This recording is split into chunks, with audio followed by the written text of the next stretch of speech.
Thank you and good evening for coming, and appreciate you taking your evening to come and learn about what flowering rush is, an invasive species on Forest Lake. My name is Jerry Grutner. I'm on board of directors for the Forest Lake Association and also a member of the Citizen Advisory Committee for the Comfort Lake Forest Lake Watershed District. I've lived in Forest Lake for 28 years and have lived on Third Lake of Forest for those 28 years, so I kind of know the lake.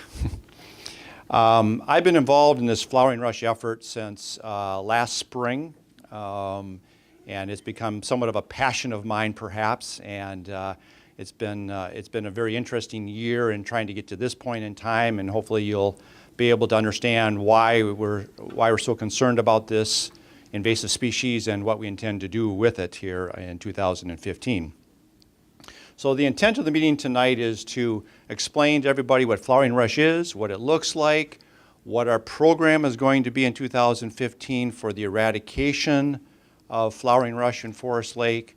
We're going to have some discussions about other things we're going to do with some other AIS investigation and things like that. So I think you'll find it to be a very formative meeting overall.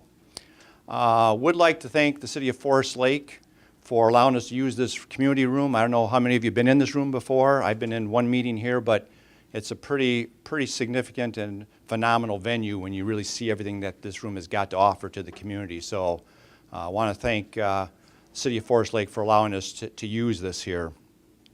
If you're interested, and we would encourage you to sign up, if you're not a member of the Lake Association, to join the Lake Association, which is a critical part of controlling and ultimately eradicating the flowering rush on Forest Lake. I would like to do a couple some introductions here. We have a number of speakers speaking, and I'm just going to run through the speakers real quick so that you know a name and a face with them. To my immediate right is Mike Kenny. Mike is the district administrator for the Comfort Lake Forest Lake Watershed District. Right next to Mike is Steve McComish. Steve is president of the Blue Water Science Company, and Steve is always out on the lake doing work relative to invasive species or water quality work, whatever. Sometimes I think he's on the lake more than I am. I don't know how that works. Next to Steve is Pat Setzler, and Pat is with PLM Lake and Land Management, and they're going to be the firm that's going to be applying the herbicide treatment on Forest Lake, and Pat will be speaking about that, and I'm sure there's a lot of interest relative to that. Angie Hong, there's Angie back there. Angie is a water resource education specialist with the East Metro Water Resource Education Program. That's a lot of words. But Angie is a great educator, and she educates a lot of the residents in Washington County on many different things relative to environmental stuff, and she'll be talking a little bit here tonight too about native planting shorelines. I want to also acknowledge Aaron Parrish, who's just walking in with 2 chairs. Thanks, Aaron, for bringing chairs in. Aaron is the city administrator here, and Aaron, I told the crowd earlier, thanking you and the city for allowing us to use this room tonight. So this effort that we're undertaking here in 2015 is a joint effort between the City of Forest Lake, the Forest Lake Association, and the Comfort Lake Forest Lake Watershed District.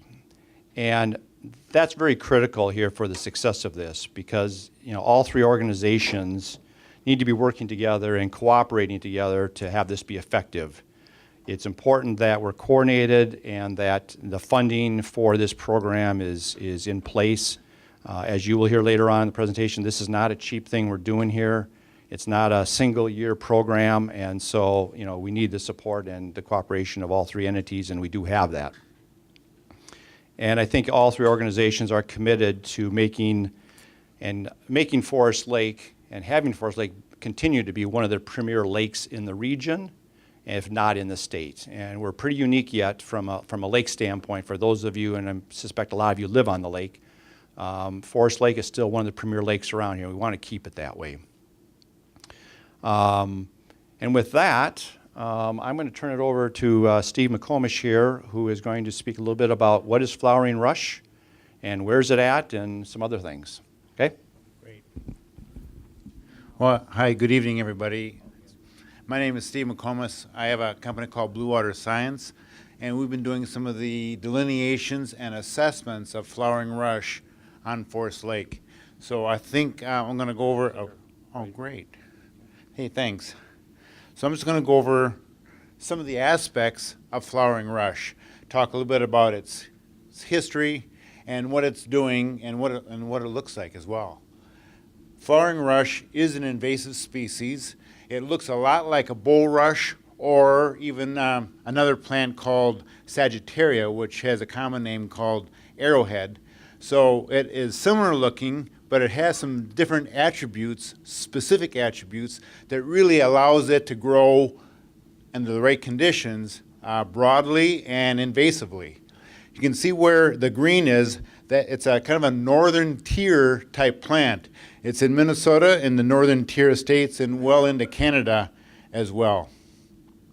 In Minnesota, it's only in about 30 lakes right now, 31 lakes right now, and they include some of the lakes right in the area, including Lake Minnetonka and Bald Eagle, and probably one of the biggest infestations in the state is in the Detroit Lakes area, where it has been kind of growing and expanding over maybe the last 20 or 30 years.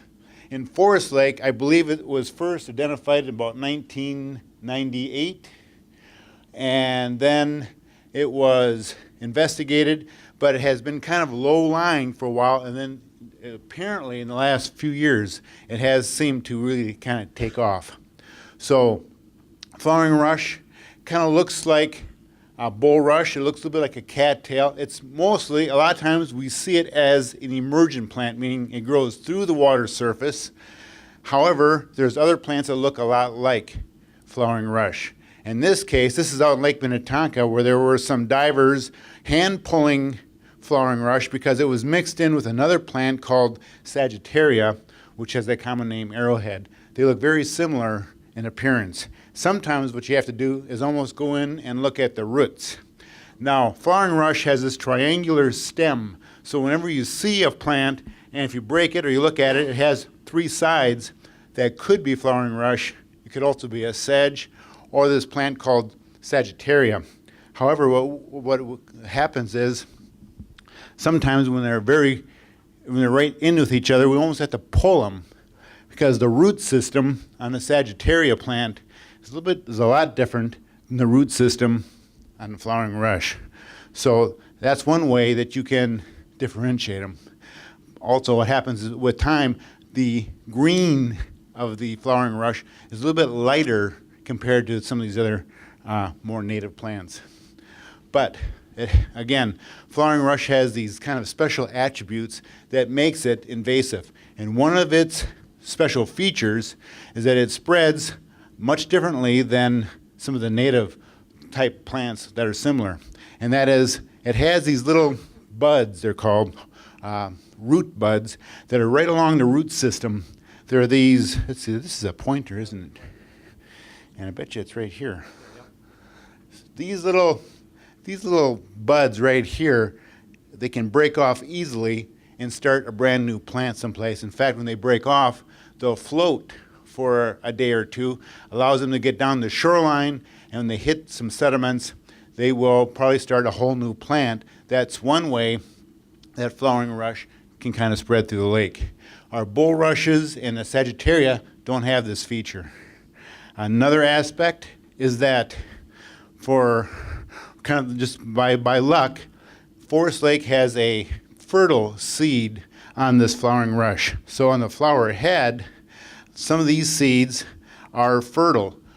Other species or other populations in Minnesota are non-sterile, and they don't spread by seeds. So flowering rush in Forest Lake is, not only does it have that special attribute of the root buds, it has another feature, and that is it has fertile seeds as well, which can help it spread through the lake. In 2014, we did what's kind of, we call it a delineation. We went around the entire shoreline of all three lakes to to look for flowering rush. I mean, the good news is that in First Lake, we didn't find any flowering rush along the shoreline at all. There might be a couple small little populations right here. In Second Lake, there is a higher density, but Third Lake has the highest density of flowering rush in Forest Lake. And that is probably where it started and then has migrated and kind of transplanted itself here and there. Here is an example of a small patch. Now those points represent both small patches and the larger patches. Here's a small patch which probably only has a couple dozen stems. However, it has potential then to spread from that. So whether you're a small patch or a medium patch, you have this potential to grow into a much larger patch. Now the plants in the background here are our native shoreline plants, which are valuable for erosion control, nutrient removal, wildlife aspects. Flowering rush doesn't always have all those attributes. Here's another example of some smaller patches right here.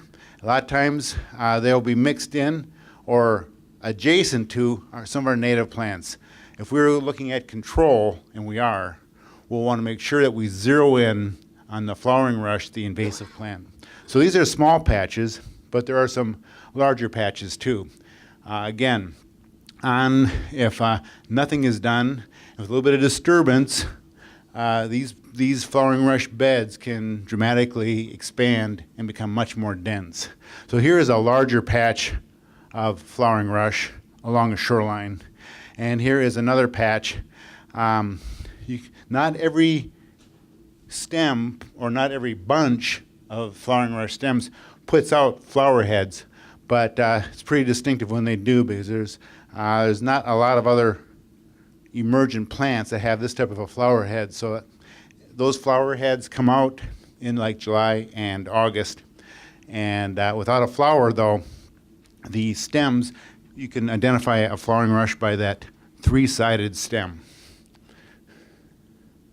Well, in Second Lake, we have gone ahead and kind of categorized the flowering rush patches as small, medium, or large.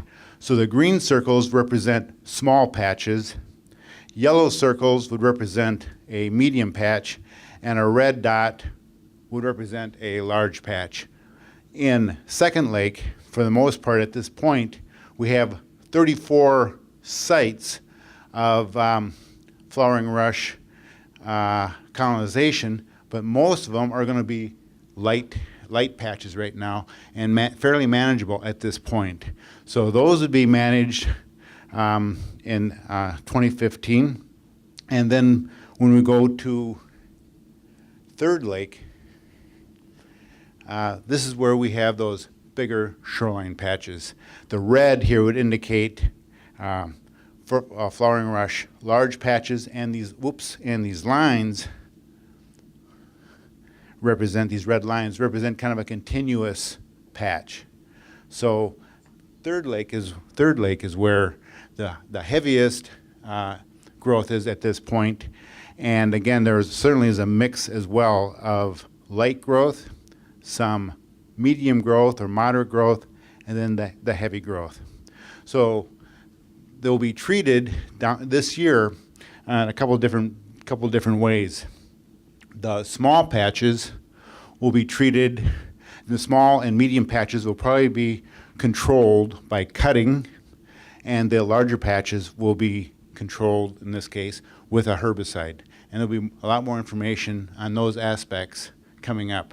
So total for 2014, what we found was about the number came out to be about 164 specific sites.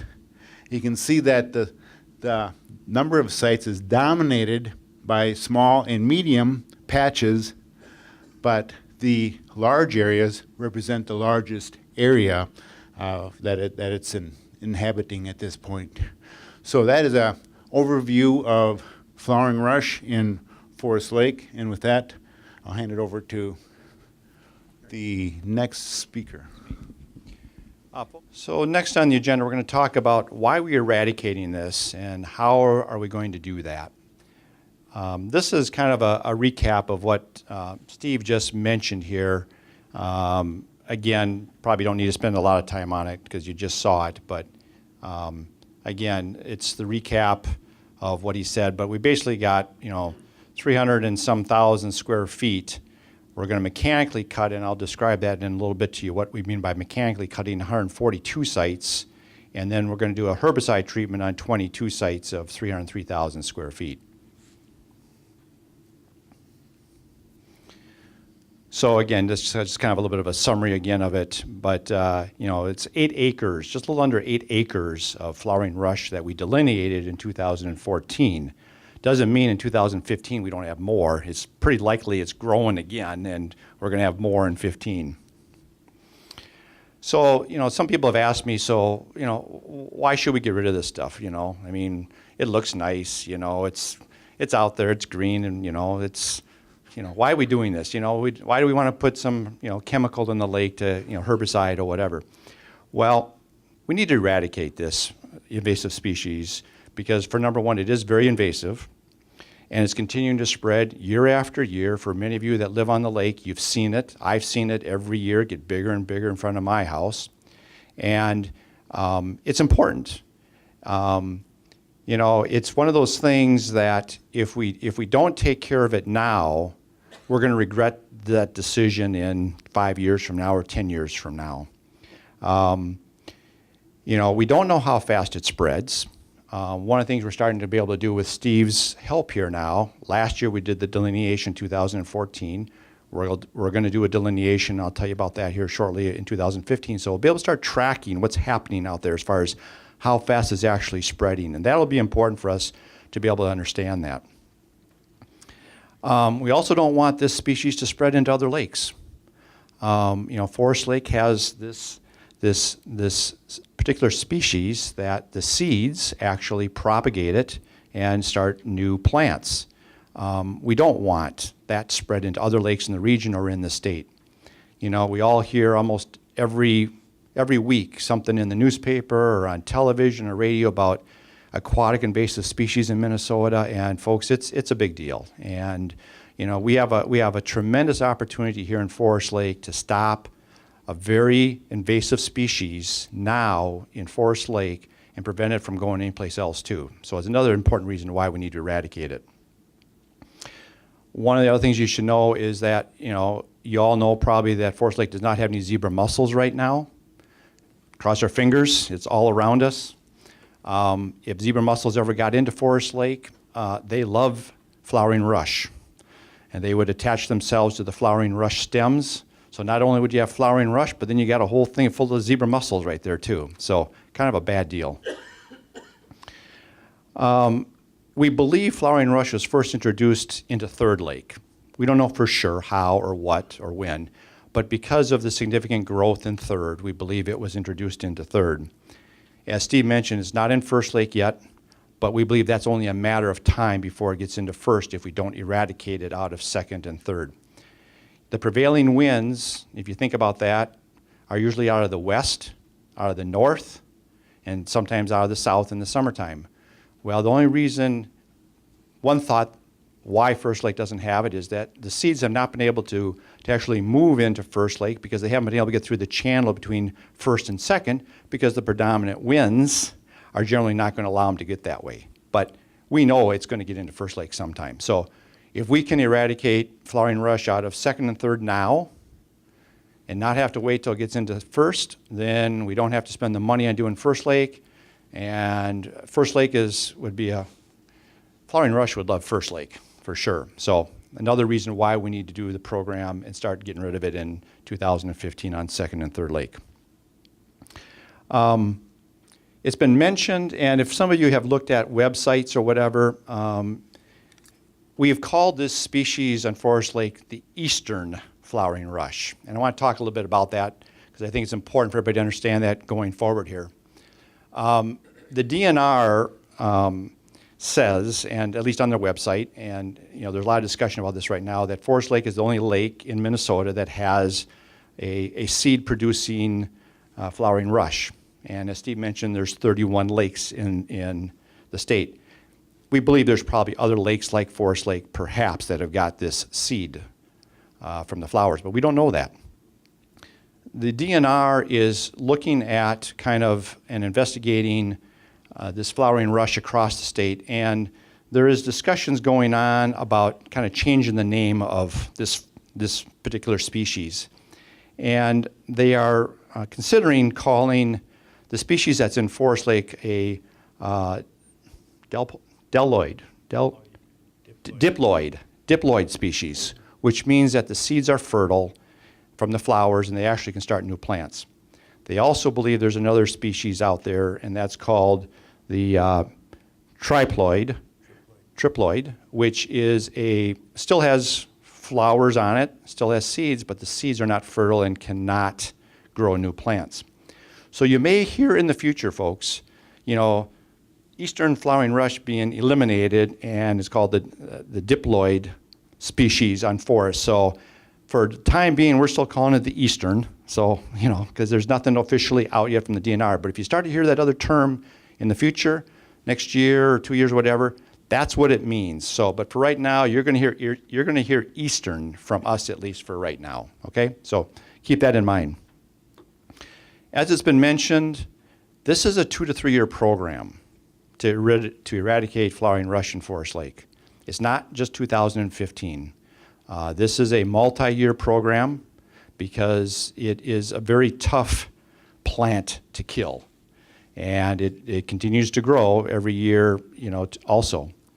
In 2014, we determined that we would try an approach of trying to eradicate the flowering rush in Second Lake.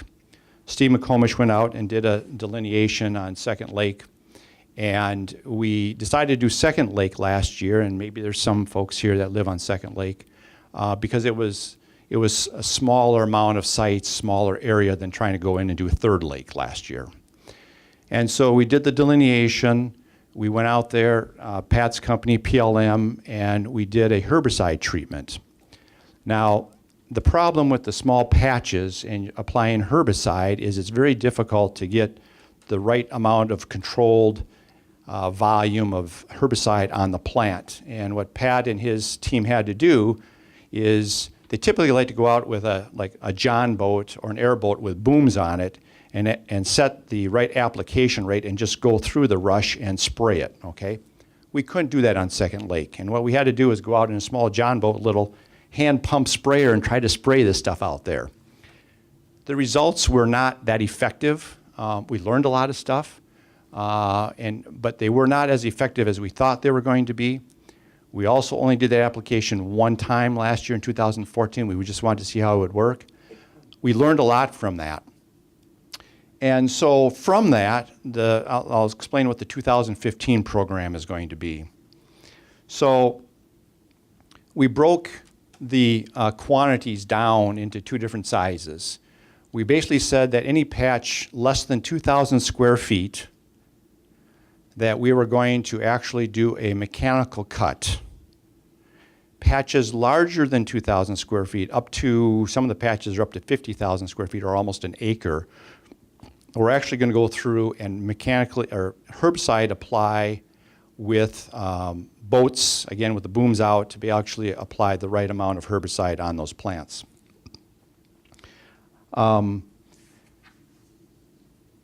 The herbicide treatment, which Pat will talk about a little bit more in detail here next, is going to be done twice in 2015.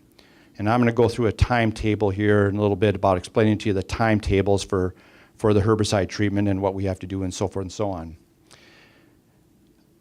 That's pretty self-explanatory as to how that works. We all have applied some sort of herbicide, in our yards and so forth and so on.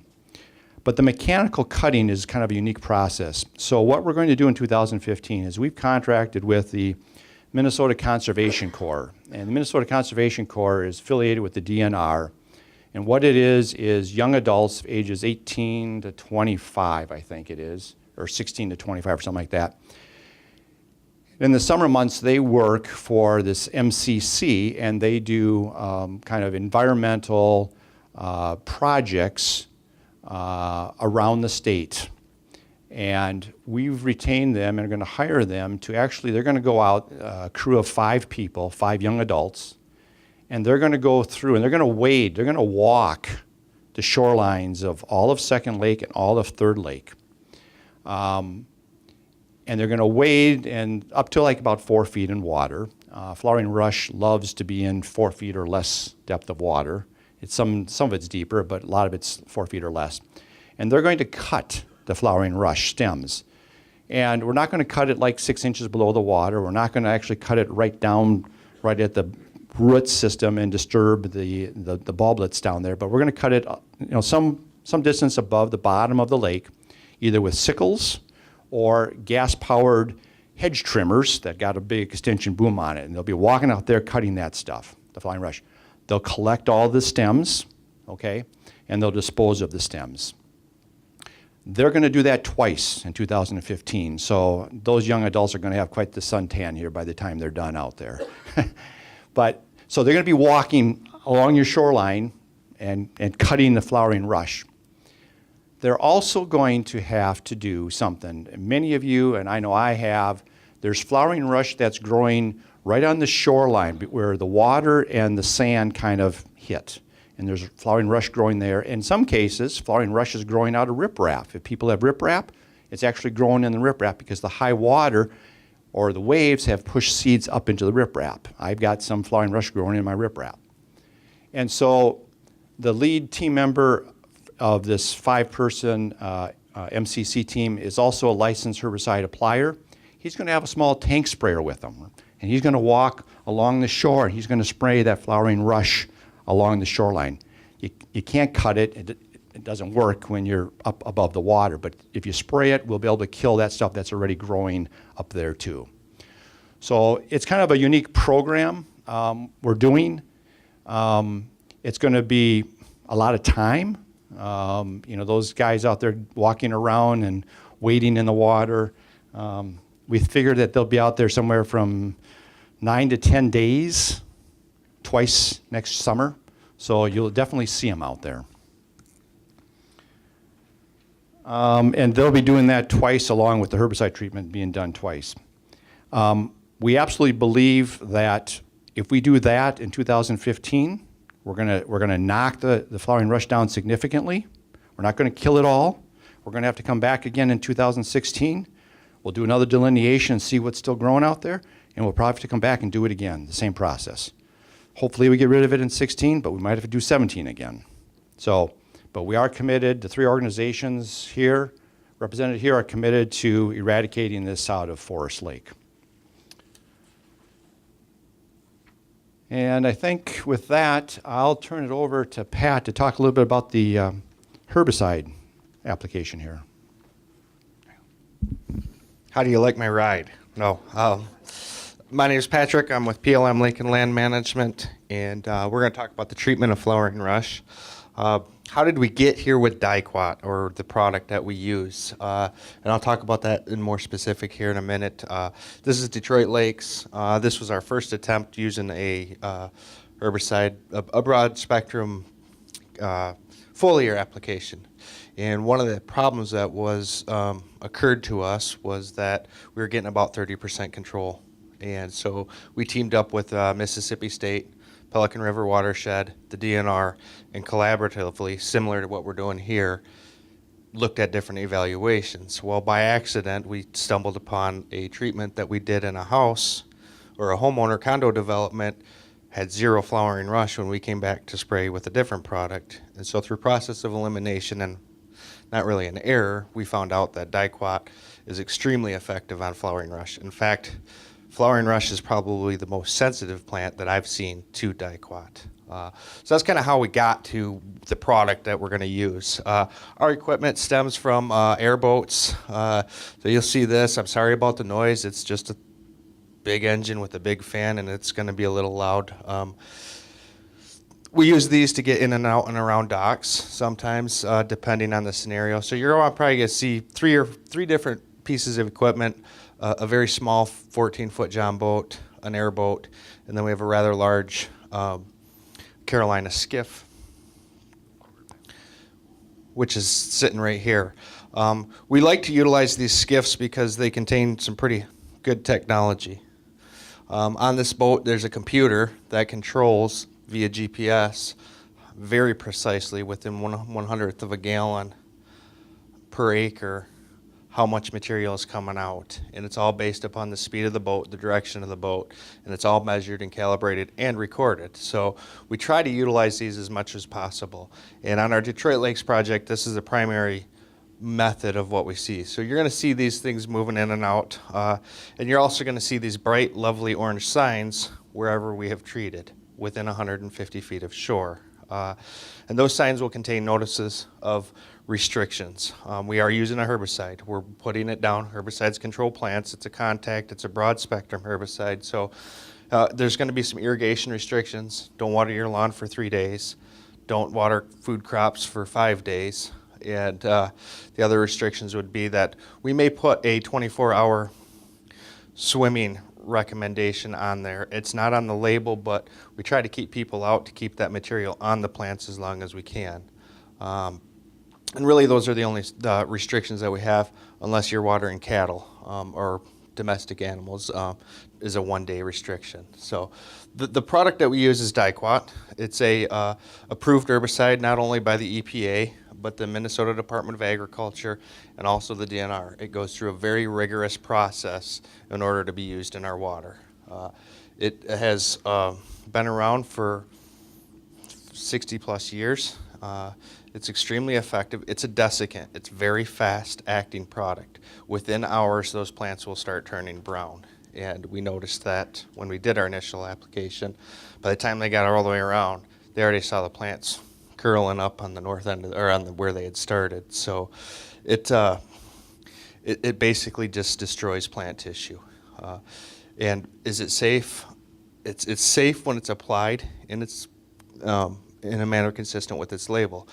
It's not safe when I'm carrying it in the jug. That's why you'll see us look, we protect ourselves as a company. We overly protect ourselves from the herbicides. So the process usually starts, we'll probably get out in the morning and start doing the applications, and we'll be going around in and out of the docks and doing the applications. Another team will be putting the signs up in front of your property so that you know what restrictions will be there.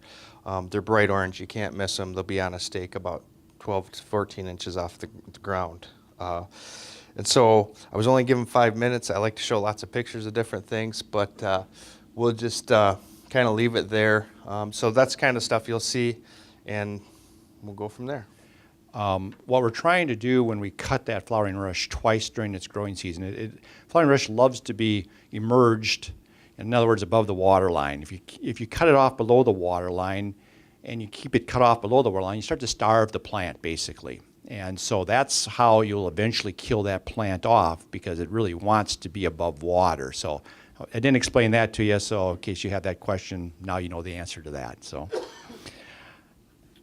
I want to go through the timetable for this program in 2015 so that you can understand kind of what we're doing and when we're doing it. So we're obviously in the informational meeting here tonight, April 8th. April 28th is the Forest Lake Association annual meeting. We hope to see all of you there again. And we'll probably have a presentation again at that meeting relative to flowering rush, a short presentation, not hour and a half, but maybe 10, 15 minutes to talk about that. So that'll be on April 28th. In May, we're intending to send an informational mailing to all 1,000 plus or minus homeowners on the lake to describe to them what you are hearing here tonight about the actual treatment and how we're going to do it. So if whoever lives on the lake and actually has a property address on the lake will actually be getting a letter in the mail again describing kind of along with this timetable what we're going to be doing here this summer. In June, we may have some neighborhood meetings depending upon the response we receive on this whole information education process we're going through. That's tentative, we'll see, but we may have some neighborhood meetings in June. And we also scheduled tentatively a second public open house like this on June 9th, if in fact we feel we still need to, educate and inform people of what's going on in the program. Then the real work begins right after the 4th of July. For those of you that know flowering rush really doesn't start to emerge above waterline till end of June, first part of July. And so July 8th, around July 8th, or plus or minus a day or a week or whatever, Steve McComish is going to go out and do this delineation on second and third lakes, and he'll look at First Lake too, see if anything has happened on First Lake.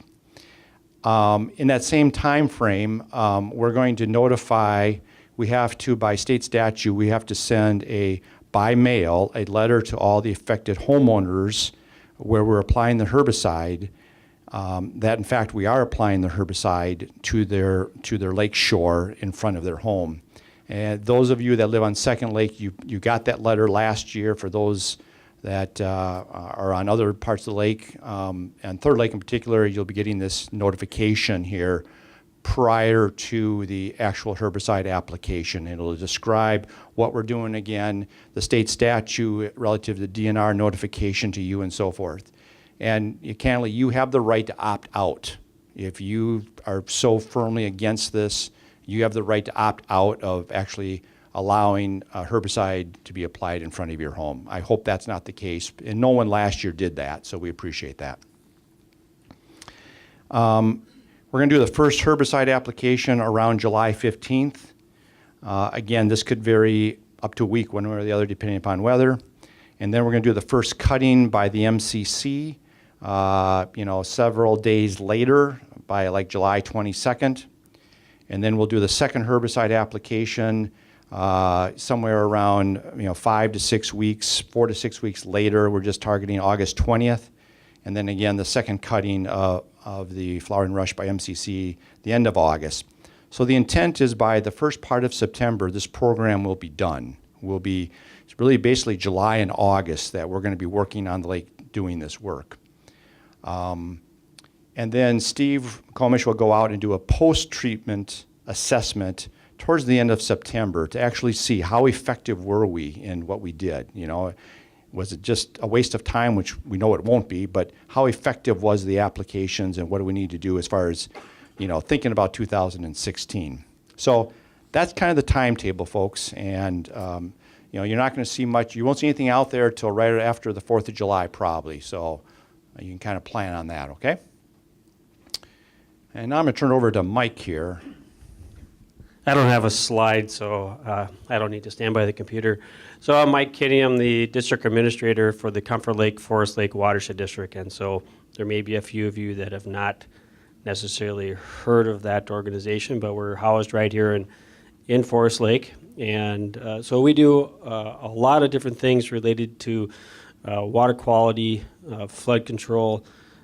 We do permitting for land management activities, construction. We work with the city a lot, also city of Wyoming, Scandia, some area townships, the county, organizations involved with also that because we flow eventually into the St. Croix River. We're also involved with different organizations in that aspect. This particular program, I will give the bulk of the credit to the Lake Association. And for those of you that are participants and in the Lake Association currently, you should be very proud of the fact that they are so active in this kind of issue in particular. So I've been involved with quite a few different lake associations over the years, 20-some years of my career, and hands down they are the most active with respect to both water quality and aquatic invasive species. This latter element, the AIS piece, largely has been led by the DNR. So not many watershed districts or lake associations have been as active as what we are seeing here locally. This is a very, very large effort. The City of Forest Lake, the Watershed District, and the Lake Association have all teamed up on this project. And as you can see, this is a very robust plan and a very big effort to pull it all together. Between the mailings, the contacts, the contracts, getting all the permitting, the science pieces together, it's been a very large effort just for this. And so we also then are involved with a lot of other aquatic invasive species activities related to not just Forest Lake, but also another 10 lakes or so here in the area. One of the things that we'll do here shortly, we contract with Steve McComas to do a delineation for curly-leaf pondweed. That's a highly invasive species here in Forest Lake, and we treat about 100 acres. That was what we did last year. That is a plant that comes in early in the season. It actually is already starting to grow, normally under the ice. It'll normally be dead or dies off by the 4th of July. If you have large patches, you're familiar with it. But the 100 acres that we treat is about the largest that we think that maybe that's done in the state on Forest Lake. And so that's just one of a myriad of different invasive species that can potentially be in a lake. Because when we talk about these things, we're familiar with some of these the emerald ash borer, different beetles, etc. With more and more commerce and other things and human activities, there's more and more transport of these. So one of the things then too that the Lake Association has been very involved with and really has led the effort on is our boat watercraft inspections at the different launches, public launches on Forest Lake in particular, but we've also done that in some of the other area lakes. So, and we can question whether or not that's an effective program, but we can look at the fact also that Forest Lake does not have Eurasian water milfoil or zebra mussels. The first is highly transportable, and the number of lakes annually that are being infected by Eurasian water milfoil is on a steady and fast climb. And so one of the things that you'll have to make sure you thank your legislators for is the fact that last year they authorized roughly $10 million to be distributed to the different counties and then passed through to different organizations such as ourselves for different related activities. And so one of those is we're going to greatly increase the number of hours of boat inspections this year. So. But I'll be available afterwards to answer any questions, and also we have some business cards and information about the Watershed District in the past, or in the back. And then also we're going to make another plug for Angie coming up here shortly. Well, to kind of continue the theme here, we'll continue talking a little bit about invasive species, aquatic invasive species. Just kind of give a quick overview of some of the other things that are out there. The flowering rush is probably, at top of our list right now, but close to that would be curly-leaf pondweed as well. As we get going here, one thing I should mention is that between the Comfort Lake Forest Lake Watershed District and the Forest Lake Association has been a tremendous partnership, and together I think they've put together some very proactive programs, and it's always better and more cost effective as well to be proactive rather than reactive. And when we get, I have a couple of slides here to talk about some of our invasive species that are in Forest Lake and that are kind of lurking on the boundaries. So the Comfort Lake Forest Lake Watershed District has commissioned some what they're calling aquatic invasive species action plans, looking at 5 of the main culprits out there, basically. And we've done that for 6 lakes, including Forest Lake.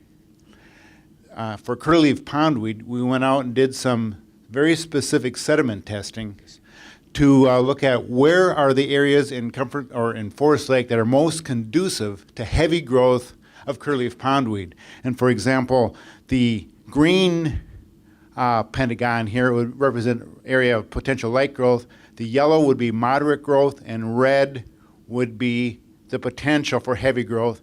And in fact, a lot of the shoreline areas, near-shore areas, have that potential. That's one of the reasons why there is a pretty ambitious and vigorous program for curly-leaf management and control in Forest Lake. So curly-leaf is present, and you can see that what we'll do when we talk about a delineation, we'll go out and look at areas that should be treated. Every year it's a little bit different, and there's no need to treat areas where curly-leaf is not growing that year, but we want to make sure that we do get the areas that have potential for heavy growth. And so we'll go and delineate those areas and then treat it. And a lot of times our delineations are very similar to where we would kind of predict the heavy growth of curlyleaf to be. Well, Eurasian water milfoil, we can do the same thing. So we've already gone out and looked at the areas around the lake that might be conducive to heavy growth of Eurasian milfoil in Forest Lake. Now, Eurasian milfoil is not in Forest Lake at this time. If it were to invade, the odds of eradicating it are not good. Then we'd go into a control mode, and we can see that there are some areas where Eurasian milfoil is predicted to have light growth, other areas where it would be growing at moderate levels, and then a couple areas that might produce heavy growth.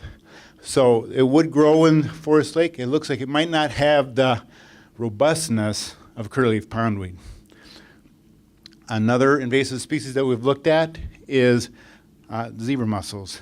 Again, they're not present in Forest Lake, and they're not present in any of the lakes within the Watershed District. They are present in White Bear. So they're close, and they're in the St. Croix River as well. So what we've done here is look at areas that they might be conducive to growth if they were to invade.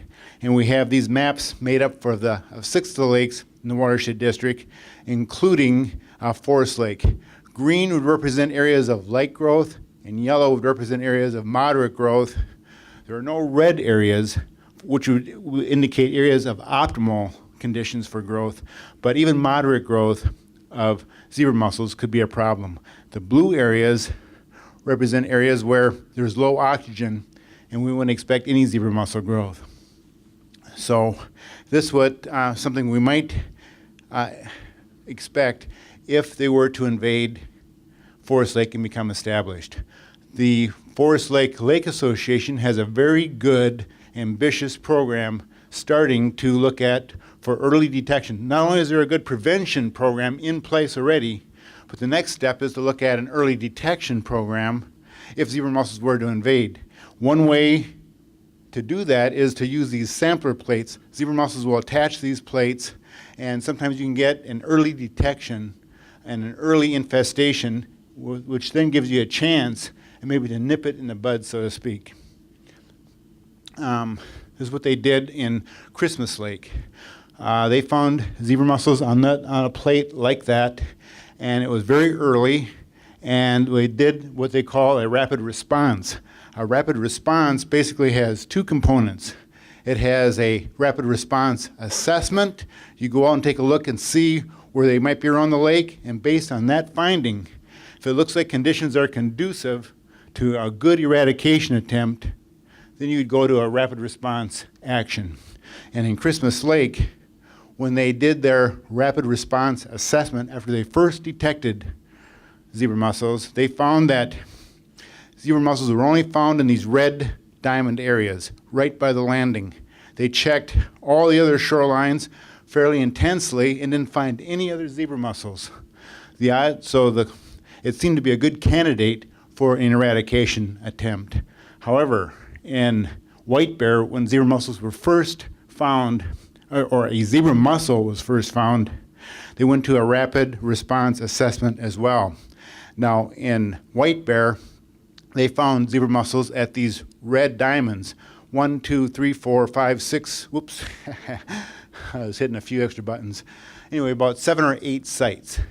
When it's that widespread, based on this initial assessment, it indicates that they're probably already too widespread in the lake, and it's past the point of eradication. So White Bear Lake was not a good candidate for an eradication attempt.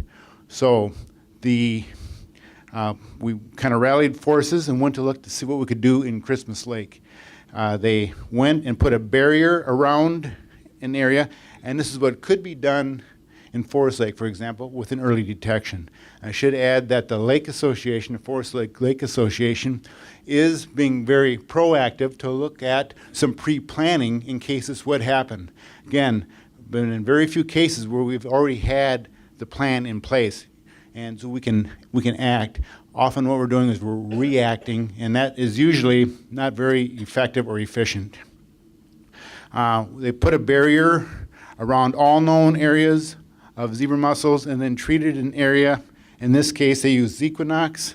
We came back, we expanded the area because we found a couple of zebra mussels outside the initial containment area. And so the barrier was moved back.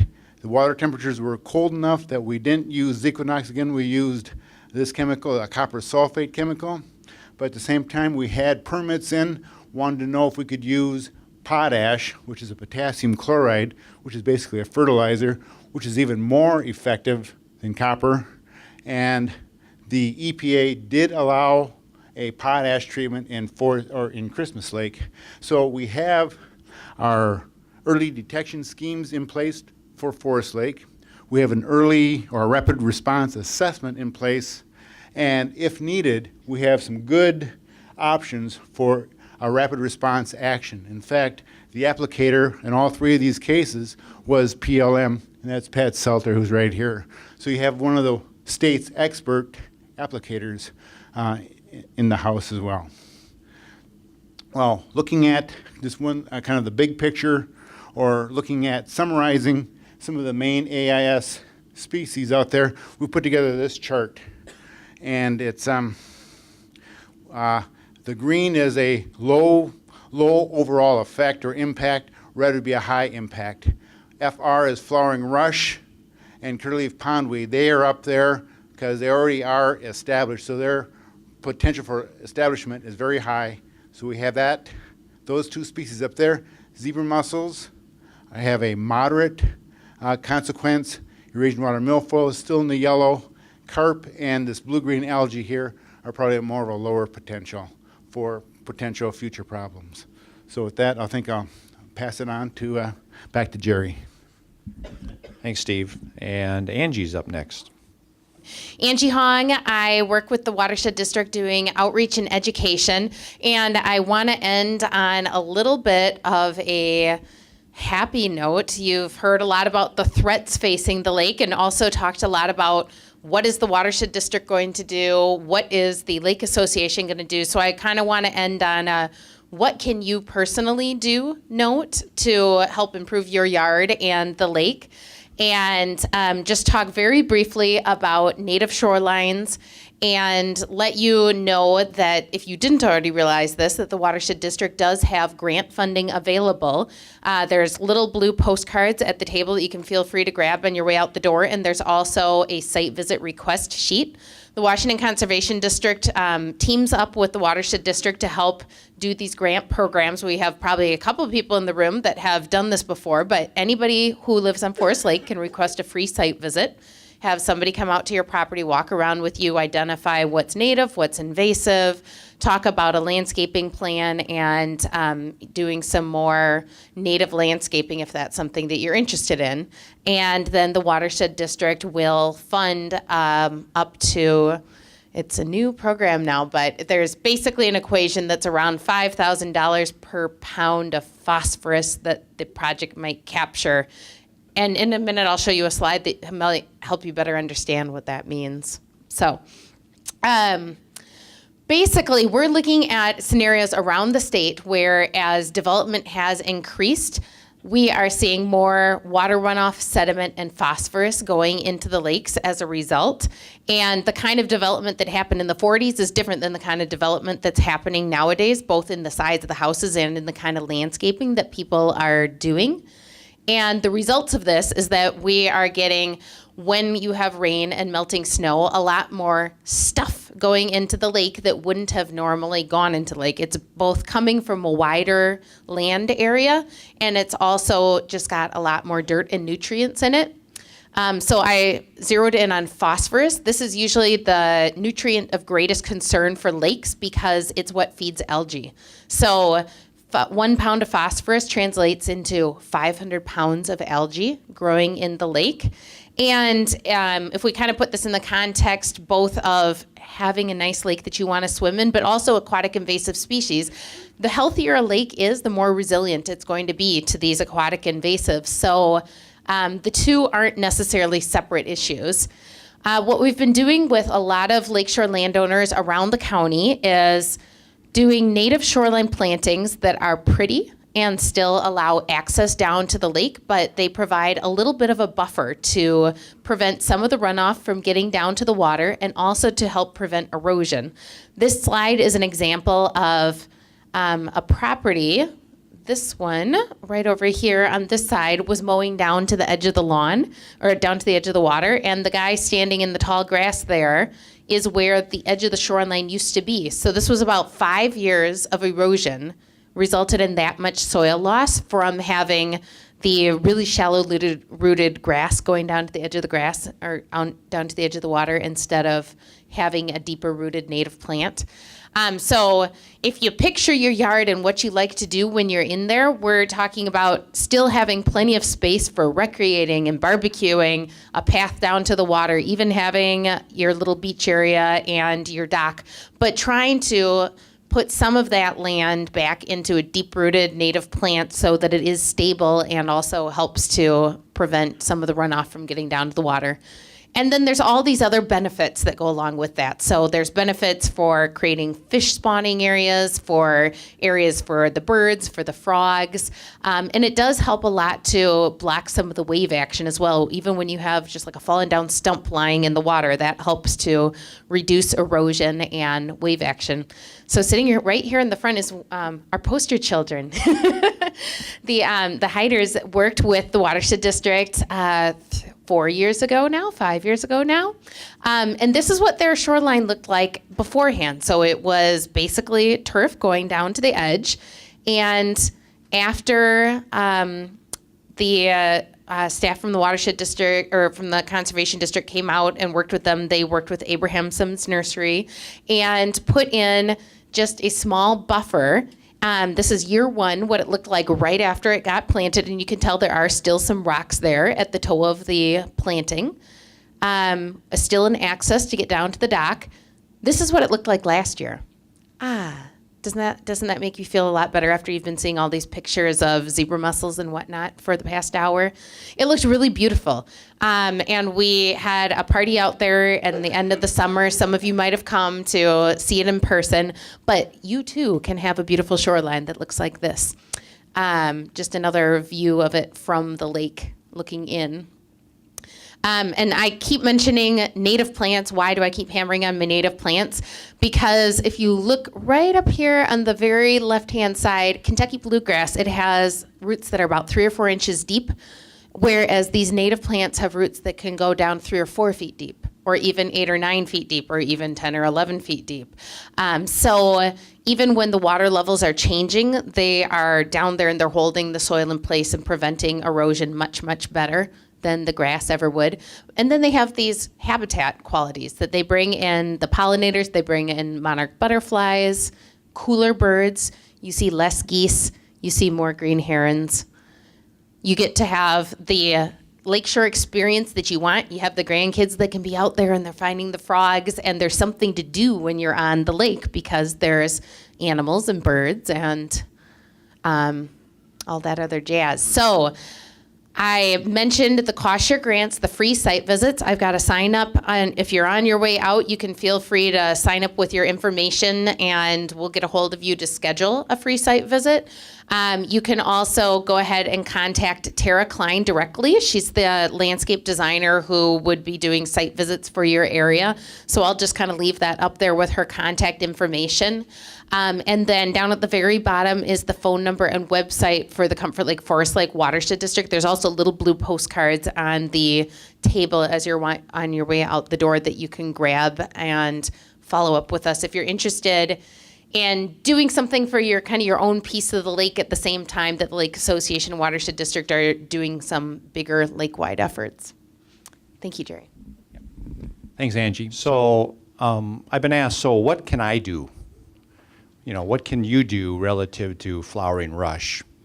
I guess what I would suggest to you is that tell your neighbors. You know, I don't know, we got 150 people here, something like that. You know, there's 1,000 homeowners on the lake. That includes First Lake, of course. But tell your neighbors about what's happening with flowering rush. Hopefully we've educated you a little bit tonight. You've gotten some information. There's websites you can go to for the Comfort Lake, Forest Lake. We're going to post all of this information you saw tonight on all 3 websites, the city website, Lake Association, and the Watershed District websites. So this information will be posted out there too. So tell your neighbors. The other thing you can do is do not pull, do not pull, do not pull, do not pull. Do not pull the flowering rush. I know many people did not know that, and people have pulled the flowering rush over the years. All you do is spread it. You think you're actually getting rid of it, all you're doing is spreading it worse. So do not pull it. If you see your neighbors pulling it, walk over there and explain to them why they shouldn't pull it. It's critical. It really is. If you're home during the herbicide application and the mechanical cutting by these young adults, walk down and say hi to them, Bring them something cold to drink or whatever, okay? They would appreciate that. And all I can say is I am overwhelmed by the amount of people that showed up here, and really do appreciate your interest in taking care of this problem. And so I'm done. I'm going to turn it over to Steve Schmall to talk a little bit about the Lake Association, and then we'll open up for questions and answers. Good evening, everyone. I'm on the board of directors of the Lake Association. I'm also the past president. And tonight, I think you've heard from a number of people all the activities that are going on with the Lake Association as far as trying to protect the lake. And so tonight, we're going to make a little pitch about joining the Lake Association. How many of you are currently members? Quite a few. But we've got a number of people that aren't also. First of all, we want to thank you for your membership. Your membership and your donations each year has helped us grow and become very active. And I think we've been successful primarily because we've been able to build partnerships. It started with the city about 7 years ago. And from then on, I think the city had the foresight to set up a lake improvement committee. And by working with the city and working with the Watershed District and the DNR and the Washington County, we've been able to pull all these resources and begin to build programs. So if you're here tonight and you're not a member of the Lake Association, you really should be. The fact that you're here says you're interested in the lake, and therefore you should join, because the more people we have join, the stronger organization we have. Today we have about 330 members, or about a third of the lake owners, lake property owners, and we'd like to increase that number to strengthen the organization. One of the handouts you should have picked up talks about the Lake Association. On the front page, it's got the mission, the 4 key issues we're trying to address, and then a sign-up form.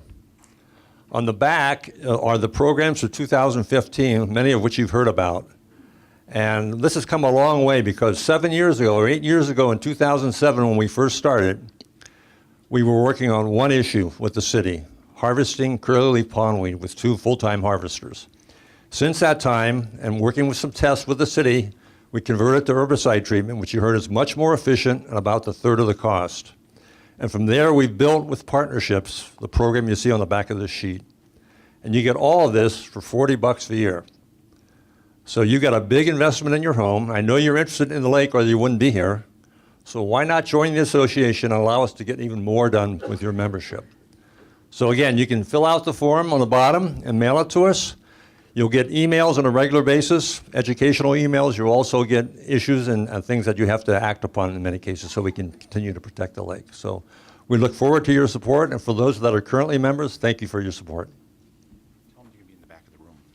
By the way, we'll have a couple members in the back of the room if you want to write a check and leave it back there for $40. Or I think we even have some change we can make change. We can do that also. But if it's a little hectic when everybody leaves, you can still mail it in. There's an address at the bottom. Okay, thank you.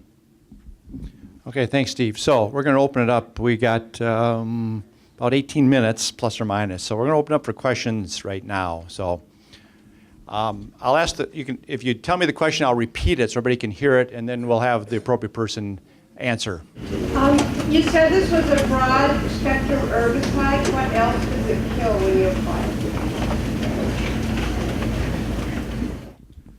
it? A good question. One of the reasons you saw 3 different apparatus for applying it is when we do submersed applications, we can be very selective. It's a broad spectrum. It's going to control a wide variety. At these rates, we are using maximum label rates for this. So some of the species you might see impacted would be submerged species, coontail, some of the milfoil type species. A lot of the pondweeds have survived these applications.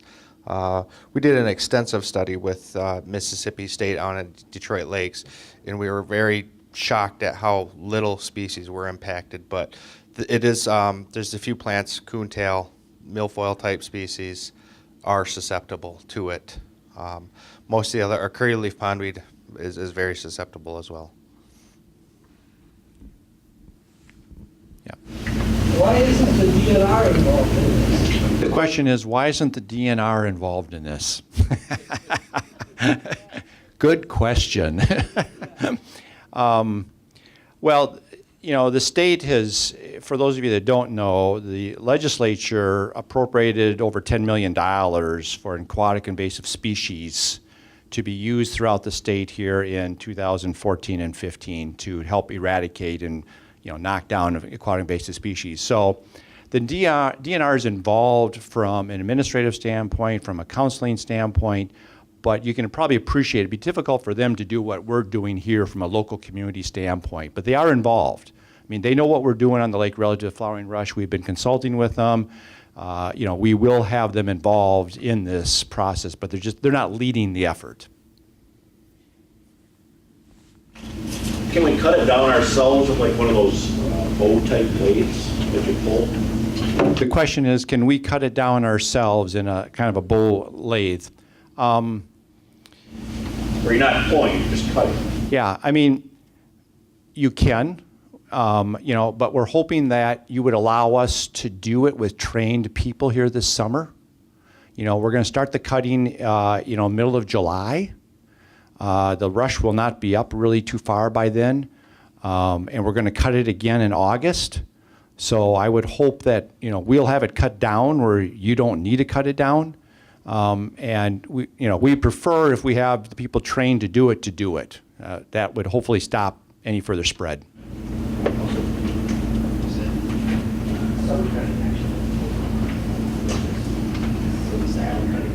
Yeah, and we just want to be, you know, we want to make sure we're doing the right type of cutting with it, that we're not getting down and getting into the root system and then causing those bulblets to come up and spread, you know, seeds further down the road. So, yeah. You said that you cut it below the surface and then it starves it, but the bulbs are still in the roots. So what's to keep that fish from breaking apart and then floating and fertilizing other areas? Yeah, the question is, you know, we talked about cutting it, you know, fairly close to the bottom. The question is, what's to prevent the bulblets from being disturbed and floating someplace else when we're cutting it? Is that? Well, I mean, as it dies, I mean, if it goes dormant, it could break away and then just float and then reseed itself. Yeah, I'll let Steve answer that.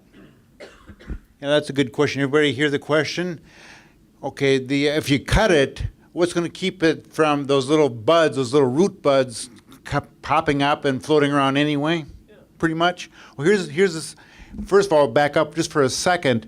The reason why we cut it below the water line is that this stem directs air. It's called parenchyma tissue. It directs air down to the roots so that the root metabolism can be aerobic. Once you cut the plant below the water surface, it doesn't have that capacity to bring oxygen down to the roots, so it has to go and work under anaerobic conditions. It's not very effective. It uses up all the starch in that horizontal root, the horizontal rhizome, and if you cut it once or twice, you have a chance of depleting that starch and killing the plant.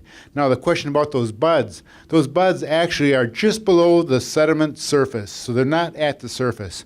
If this plant dies in place, those buds, those little bubblets, should not actually emerge or float or anything else. So we should be okay by using this cutting technique. What percentage of success have you found with that method? The question is, what percentage of success have we found with that particular method? Well, this is kind of a leading edge project. We don't have a lot of experience with this, but we do know that this is a way you control cattails, and it's also a way you control water lilies. You cut off these emergent stems below the water surface. It has worked for those other species, and it should work for flowering rush, but has not been done at this scale from on a systematic and basically a scientific viewpoint. So we'll find out. We're kind of learning as we go. Yeah, and also let me mention, we tried to do the herbicide application on the small patches on Second Lake last year, and it's very difficult to get the right application dosage on those small patches. So that's why we've come up with this other concept here that we think is going to be much more effective. How about muskrats? They have any? No, I've got enough muskrats. They'll eat it. So the question is, what about? Do they eat it? Do they dig it up? Do they? Oh, okay. Do the muskrats eat or burrow underneath the flowering rush? I can give that a whack. That's a good question. It's a big buffet table out there. You got steak and you got hamburger. The muskrats are going to go to the steak first, and only if that's not available will they go to the hamburger. The arrowhead and water lilies, actually those have better root systems and are much more desirable to a muskrat. Water celery with its tubers and other plants that have some tubers, those are the first on the menu. So flowering rush has this kind of an ugly looking root that's not very tasty. So they will eat it, but it's not usually going to be their first choice. Only if the other items on the buffet table get eaten first. Sounds delicious. Another question, yeah. Where's the funding coming from? So the question is, where's the funding coming from? So, order of magnitude, candidly, this is about and it's actually on the back of that Forest Lake Association sign-up sheet. This is about a $50,000 program, okay? The funding is coming from all three entities, the City of Forest Lake, the Forest Lake Lake Association, and the Comfort Lake Forest Lake Watershed District. Again, this is and recently, we applied for a grant with Washington County. Washington County, every county in the state. I mentioned this $10 million that was distributed by the legislature to all the counties in the state of Minnesota. Every county got X number of dollars. Washington County got $202,000 for aquatic invasive species. They put out an RFP to any of the local government units, which is basically lake associations, watershed districts, to apply for these grant monies for any AIS type of program. The Lake Association, in conjunction with the City of Forest Lake and the Watershed District, applied for grant funding, and we were just notified yesterday morning that we received grant funding monies from Washington County for our flowering rush program. So we're going to be able to use that monies in addition to the monies that were budgeted by the other three organizations for this flowering rush. So that's pretty exciting. How much? The grant monies from the county is, it's $29,000.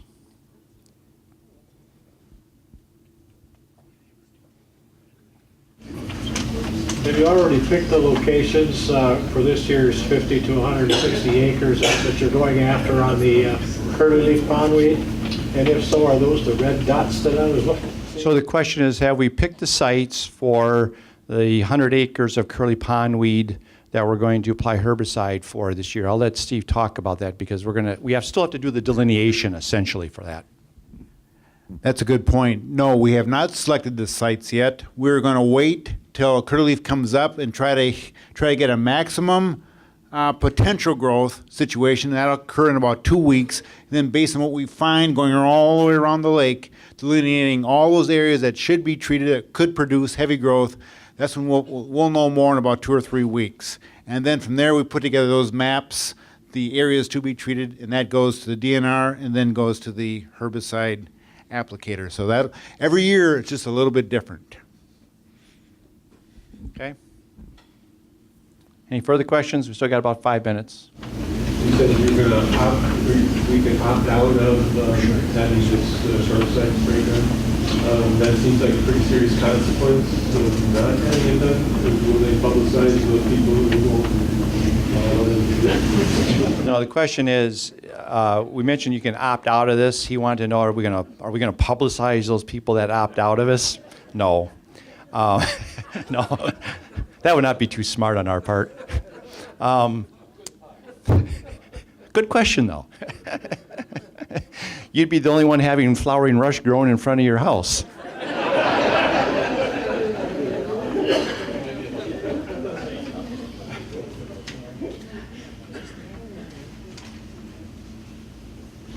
I understand the problem with the root bug, but if a lakeshore owner went down under the roots and pulled the whole thing out, wouldn't that solve the problem? The question is, he understands the bulbs on the bottom, and he said if a homeowner went down and grabbed it and got underneath it and pulled the whole thing up, wouldn't that be okay? Perhaps, but it's so hard to know if you're getting it all. I've experimented that with myself, in some very small patches. And I was very, very careful in trying to do it because I wanted to see if it could be done. And depending upon your lake bottom, it's very easy for something to break off that you don't know about. I suppose if you got 5 stems coming up and it's that big, you could do it, But if you get bigger, it's unlikely you're going to get it all. I understand. That picture of that house that was for sale, I've watched that for 3 years. It started out with a few plants, and now it's a mess in front. Right. My question is, why would anyone allow that to continue? The homeowner who lives there trying to sell their house, they have a weed mess in front of their house. And why have we waited this long to have such a mess? Yeah, good question. Because I would have been out there ripping it out, stomping it out, it wouldn't have been growing. Yeah. I live on First Lake and don't have that problem. Right. But I guess I'm willing to do anything I got to do to destroy it. Yeah. Good question. I think this is about education. I didn't know what this stuff was when it started growing out in front of my house. I think people just think it's some sort of rush out there, right? And I think in the last 4 or 5 years, we've all seen this just become really invasive. I mean, it's just started to, not double every year in size, but I bet it's grown 50% every year. And so, I think it takes, I don't want to say this is a crisis, folks, but I mean, we have a very serious problem here, right? And, we started here in 2014, starting to figure out what can we do about it before it absolutely becomes, the south shore of Third Lake around the whole lake, which means everyone's property value is going to go down. You're not going to be able to get out in the lake to go swimming. It's just a big mess. So, we're committed to this program. And, this is not just 1 year. We're not just going to do it in 15. We're going to do it in 16, and we're going to do it in 17 if we have to, until we get rid of it. I would think that if you could get, there's a lot of people here and there's a lot of lakeshore owners. And if they were willing, you could get all those people to do it right, we could eradicate it a lot faster. Now, I understand the doing right problem. Yeah. There are some people that can do it right. Yeah, we talked about, we actually had a discussion about should we have the homeowners, do this removal process, okay? And the dilemma with that is you're not going to get everyone be willing to do it, okay? You can train them, but you can always train people to do it, but you're not going to get everyone that's going to want to go out and do that. So it's not going to be any good if you don't have 100% participation from all the homeowners. So that's one of the problems with kind of a volunteer process versus, what we're trying to implement, which is a formal, process and have trained people do the work. We're confident then that we're going to have 100% coverage and eradication. Along those same lines, when the plant has the buds on the top, The seeds? that come up on the top of the flower, is there a point in time that the homeowners go out there and get those flowers off before they get mature enough to drop their seeds? Yeah. Is that? So, Yeah, the question is, can a homeowner go out there when the flowering rush gets the flowers on the top and it starts to have the seeds on it? Can a homeowner get out there and cut, those flowers or seeds off before they drop down? Yes, you could. However, again, remember the program we're putting in place. We're going to cut all of the flowering rush here in July, or we're going to apply herbicide in July. Okay, there still may be some of those, flowers that may bloom, but wherever we cut, I can almost guarantee you that rush is not going to be able to come up again quick enough and flower to be dropping those seeds. But if we do see something, so Sure. is that an appropriate thing to do? Yeah, it absolutely is. If it's out there, if you cut it off and get those seeds, be careful when you carry it off the lake that you're not dropping the seeds all over the place walking off the lake, but absolutely, yeah.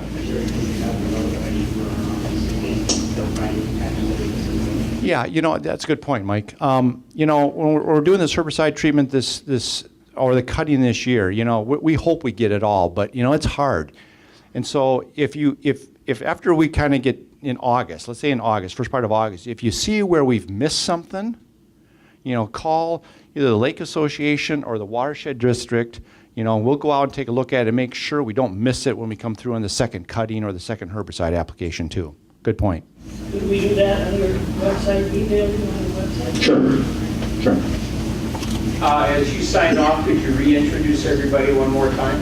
Sure. He asked the question when we sign off, can we reintroduce everybody one more time? Sure, we can sure do that. Yep. One thing, it sounds like you had a $50,000 plan put in place, then all of a sudden we got another $29,000.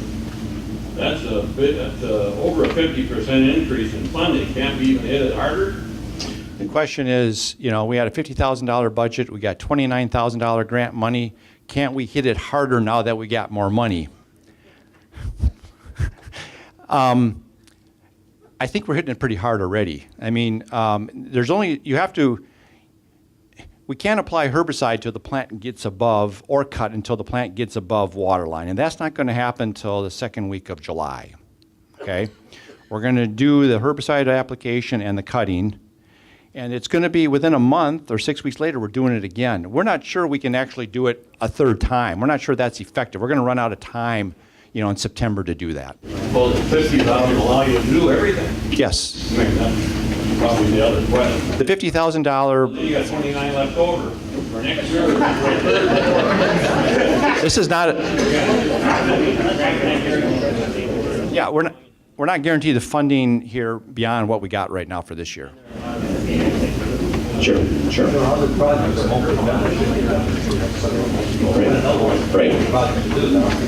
Right. There's a lot of other things to be able to use for these monies also. Yep, absolutely. Thank you everybody for coming. The great attendance. Hopefully we helped.